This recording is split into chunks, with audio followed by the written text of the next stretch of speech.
All right, welcome back to Morning Live. And as promised to Allah, I want to focus on matters NONDO. Simply means Northern Nomadic Disabled Person Organization, which is an NGO.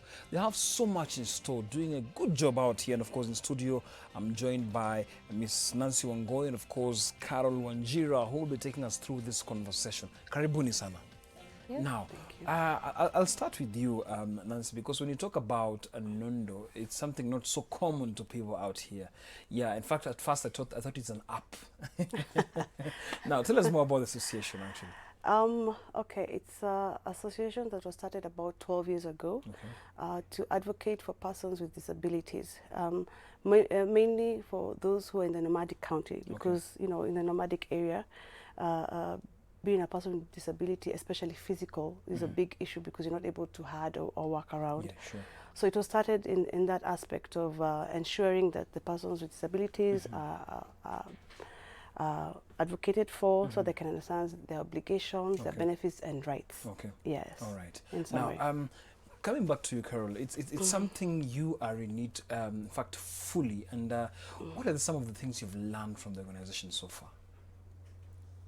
Some of the things that I've learned from the organization is one, they are concentrating about women with disability, and also they're empowering us in terms of social development, and also as a woman with disability, I think socially you need to be empowered. Sure.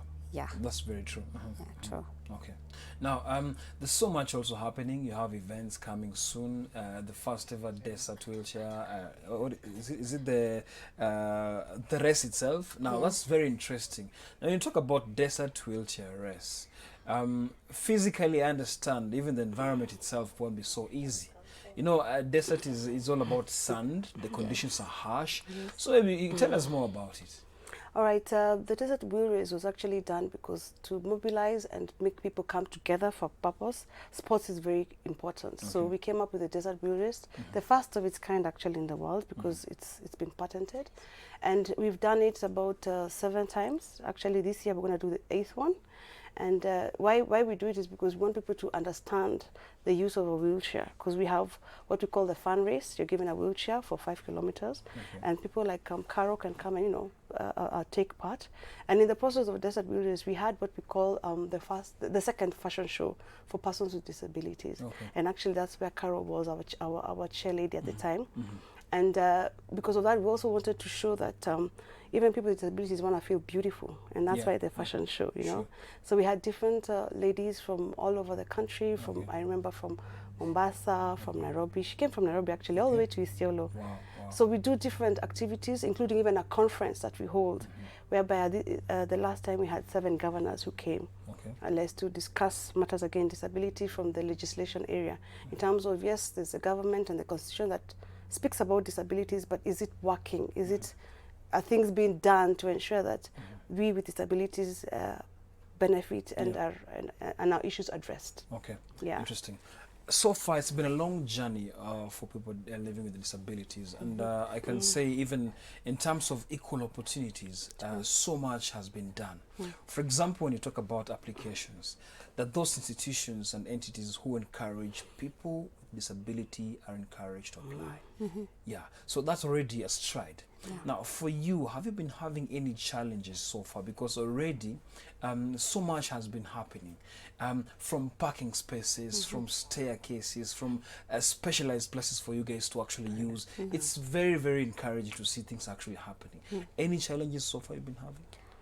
Actually, we're saying that there is this conversation going on person with disability to apply for job vacancies. Absolutely. And it's a two-way thing. It's one way for me to apply, and it's another way for me to get that job. Yeah, sure. I may be qualified for that job, but the facility is not friendly for me. For assistance in the, yeah, sure. For example, you get to an office, and whereby Carol, as a wheelchair user, I'm able to get in. But at the same time, I'll be getting into that office, not going to any like toilets, and they're not friendly. So you can imagine me throughout the day, 24 hours, just doing my work without going to to the toilet. Yeah, to the it's very toilet. unfortunate, So yeah. that is one thing. The other thing is about the building itself being friendly. For instance, coming in here, Yeah, your office is all the way stairs. absolutely. Yeah, sure. Yes.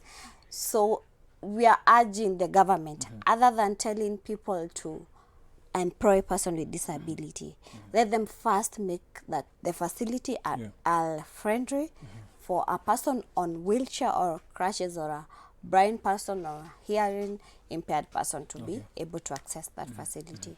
Yeah. Amazing. We've had so many situations where the team, for example, goes out there to represent Kenya in so many sporting activities, and you've been doing an amazing job, trust me. Sure. Very, from javelin to so many other things. Now, the socio-economic part, of course, let's now first touch on sports. The sporting situation. It's been clear that indeed it can't be actually matched with even other countries. From even volleyball, well, it's a volleyball team doing very well. Now, do you think there should be more of such games actually being introduced in the country? Yes, in fact, they are there. I just think there should be more awareness of it, because you see, social activities, and like I mentioned before, sports is really big because it unifies people. We come together for entertainment, for fun, for health. Yeah. And yes, and I know even the Special Olympics are going to Abu Dhabi, I believe, very soon. But I also think that different people should be encouraged to even take part, what we call like unified sports, whereby it's not just those with disabilities playing, but it's a mixture, so that it's more integrated, just like the schools. Instead of putting children in special schools alone, it's also good to integrate them, because as our skills become better, we learn better. Sure. So I think a lot needs to be done, not only in sports, in everything social. And that's why when we came up with the fashion show, it was important for us, because we felt that, you know, every lady wants to feel beautiful, and she wants to do a catwalk, despite the challenge that she may have. And the other thing that I think should be done is even encourage all these sports on a national level. On a national level, so that people come out, because the stigma is real. People don't want to talk about disabilities. They don't want to talk about it. And social enterprise, I think, would be the best way to start it. Yeah. Interesting. Now, when you talk about fashion show, you know, beauty pageants, so how will you guys now plan for yourselves? Because I understand now, as much as we're doing the desert wheelchair race, also the fashion show, how's the planning so far? Now, who will be taking part? Who the competition? And najua pia company tight. I know company quite tight here. So who will be taking part in this now? It's inclusive. Okay. Any disability, any women with disability. I thank NONDO for focusing on women with disability. All right. And it's that event that a person feel appreciated as a woman with disability walking on the runway, and you feel like, yes, this is what should be done to other events and we are encouraging also to other beauty pageants on that.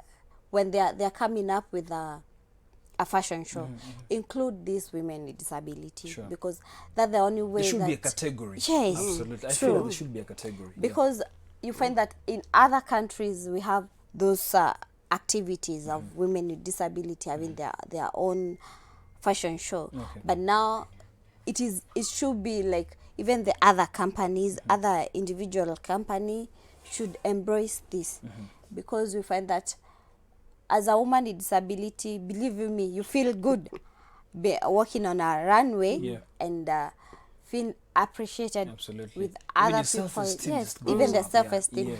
We are trying to build the self-esteem of women with disability, and that is why I always encourage other organization also to gang up. At least let us have this event as the way it should be. Okay. Now, the men out here, you know, the men also have to model. You know, we have male models out here. Now, are you encouraging them to also come? Because now, not only the beauty pageants and the ladies out here, you say, men, as much as we are on the wheelchair, at least we have to showcase also the side. You see, what can you tell us about that? I mean, we've not said no to the men. It's just that we are so used to the women pageants. There's Miss World, Miss Universe, there's Miss Tourism. So of course we just went that way.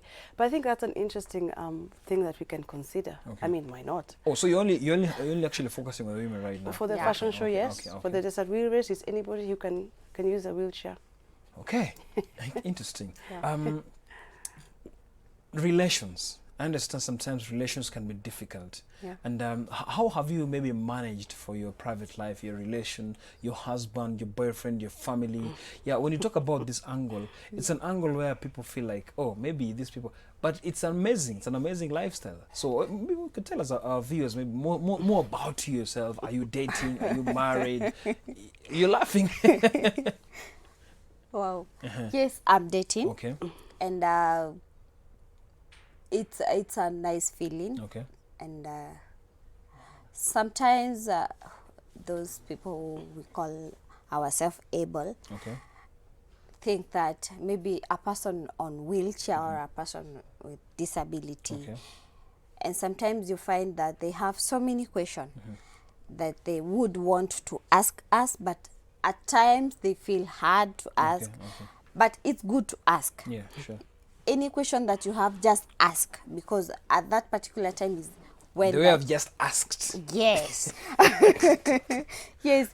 We will tell them that we are functioning. Yeah. Of course, only my legs that cannot work. Okay. But my body, everything is functioning. Okay. So sex life, home, family life, everything is normal. Okay. Actually, so many women with disability are sometimes it's very devastating, and sometimes Kind discouraging, kind of I difficult. understand. Because these men who are able, they feel like I should not be dating a person on wheelchair. I should not be dating a woman with disability. And I hear you make the best wives. Yes. I wish. Anyway. So, and I encourage those who are able, please try us. We are good. All right. Interesting. If I may add something. Absolutely, sure. I think one of the things that we've just covered when it comes to matters disability is a conversation around sex. You know, persons with disabilities are like any person. They have the needs and desires like anybody else. Because even when you think about it, when it comes to HIV conversations, when it comes to family planning, you know, you will be dedicated to what we call the regular people, what she's calling able, but the conversation around those persons with disabilities, people shy away. They think that, oh, they can break, or they're not emotional, but they're emotional just like anybody else.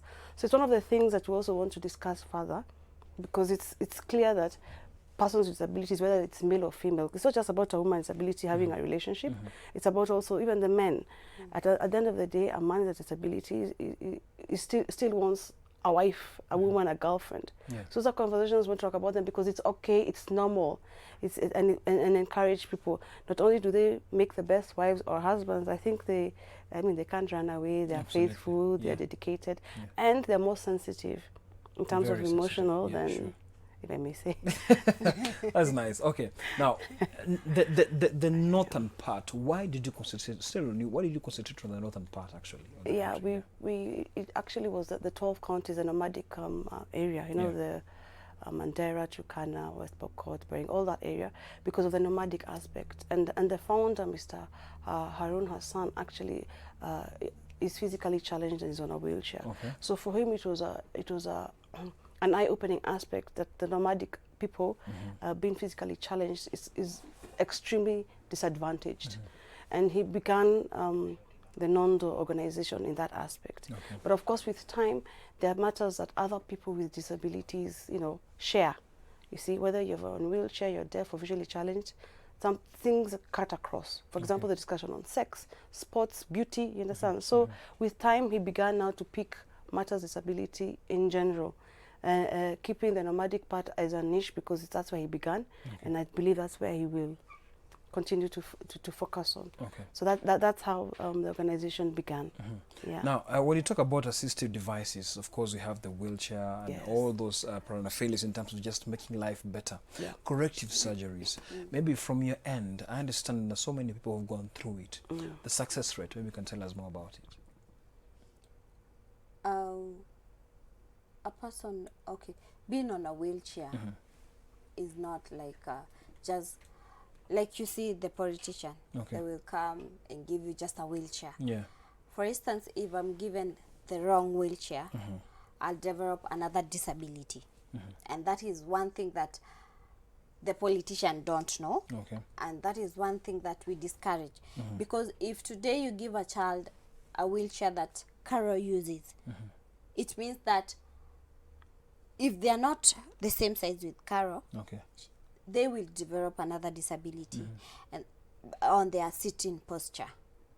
So to those people who give out wheelchair, please just consider it. Don't go and just give wheelchair randomly. Just giving out wheelchair saying that you are helping a person with disability, but you are adding another disability. Yes, they need that wheelchair, they need those crutches, they need those assistive device. But all the same, you're adding another disability that would be, it will be hard to correct. It will be expensive because they will have to go to the hospital for them to be corrected. But if they did not get that wheelchair, I believe they would just be around their home area, not moving. But all the same, they don't have another disability. So give them the right assistive device, first of all. That is what we encourage. And also, there's those wheelchair that we are being given. And the wheelchair that you are being given, when you go to your home area, it does not rust. So because of the terrain of especially that the rural area, areas. you find that you are given a wheelchair, stays for 2 days, and then it's broken. Wow. So all the same, quality also has to be compromised also here. So all the same, first of all, to get a wheelchair is very expensive because you don't get wheelchair for free. That is one thing. There's this perception of people have been coming to the media saying, "No, we are giving out wheelchair for free." So many people. So many people. But when you go to those events, yes, they're giving out wheelchair for free, but not the right wheelchairs. So you find that a child is given a wheelchair, goes back home, the mother is very happy that the child has gotten a wheelchair. You feel satisfied that you helped that child, but all the same, that child will go to their home area. Tomorrow you find that child not having a wheelchair. Reason it's broken down. Yes. So and the mother did not know where to get this wheelchair being repaired. You never give that mother that information. So I think also the government should be strict on those people who are coming and giving out wheelchair. Let them give the right wheelchair for that child, and also, if possible, let that child be given a wheelchair that fit them.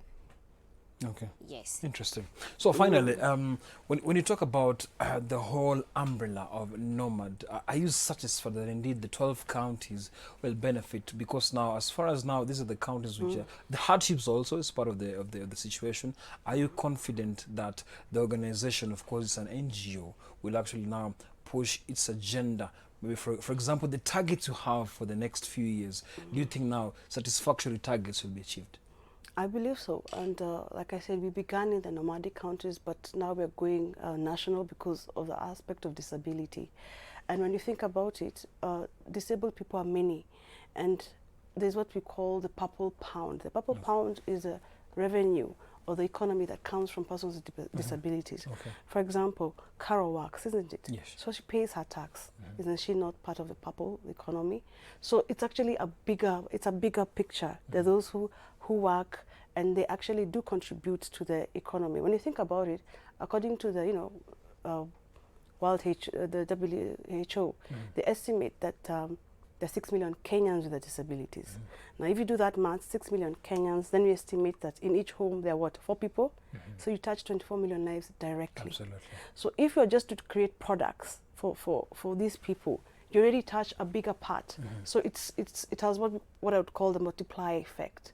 So you start one way, but at the end of the day, it will have a replaying or multiply effect. Because see, like for Carol, if there's a product for her boyfriend, her family, we'll already be inclined to that brand. Sure. You see, so we started as a Nomadic. We wanna have that unique aspect, but we're talking about the entire the country in terms of even an upcoming devolution. Because you see, we believe that disability is a devolved function. That I can go to any county, any office, and I'll be sorted out. I don't have to come to Nairobi. So those are issues that that as NONDO we're advocating and pushing for, and we do hope that we will be part of the upcoming devolution conference to address these matters. To address these matters from a national level. All right. Thank you so much, Karen, of course, and Nancy for coming to studio. All the best for the sports guys. Please just continue pushing them. They're doing a good job. And of course, we had now I guess was supposed to come, but I'm sorry he wasn't able to make it. But again, all the best, guys. Good job you're doing. Please slay on that the runway. Slay, kabisa. We're taking a short break now, and come back. Conversation continues right here on Morning Live. So don't go too far.